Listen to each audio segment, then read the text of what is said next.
அதிகாரம் 20. எரேமியா தீர்க்கதரிசி கர்த்தருடைய வார்த்தைகளை யூதாவின் மனுஷருக்கும் எருசலேமின் குடிகளுக்கும் அறிவிக்கிறார். அவர்கள் தங்களை தாழ்த்தி தங்களுடைய பாவங்களுக்கு மனம் திரும்ப வேண்டும். ஆனால் யூதாவின் மனுஷரிடத்தில் தாழ்மை இல்லை. அவர்களுடைய இருதயம் திருக்குள்ளதும் கேடுள்ளதுமாய் இருக்கிறது. தங்களுக்கு கர்த்தருடைய வார்த்தையை சொன்ன எரேமியாவின் மீது அவர்கள் கோபப்படுகிறார்கள். எரேமியாவை துன்பப்படுத்துகிறார்கள். எரேமியா கர்த்தருடைய வார்த்தைகளை பிரசங்கம் பண்ணியது நிமித்தம் பஸ்கூர் என்பவன் எரேமியாவை காவல் அறையில் போடுகிறான். எரேமியா பஸ்கூரை கர்த்தருடைய நாமத்தினால் கடிந்து கொள்கிறார். எரேமியாவின் பிரசங்க வார்த்தைகள் உறுதி பண்ணப்படுகிறது.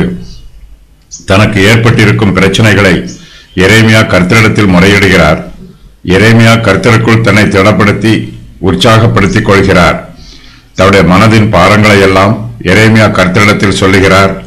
தனக்கு துன்பங்களும் வேதனைகளும் வந்தாலும் எரேமியா கர்த்தரை தொடர்ந்து கனம் பண்ணுகிறார். கர்த்தரை துதிக்கிறார்.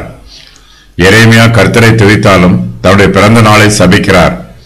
எரேமியா கர்த்தருடைய தீர்க்கதரிசியாக இருந்தாலும் அவரும் நம்மை போல சாதாரண பாடுள்ள மனுஷராகவே இருக்கிறார்.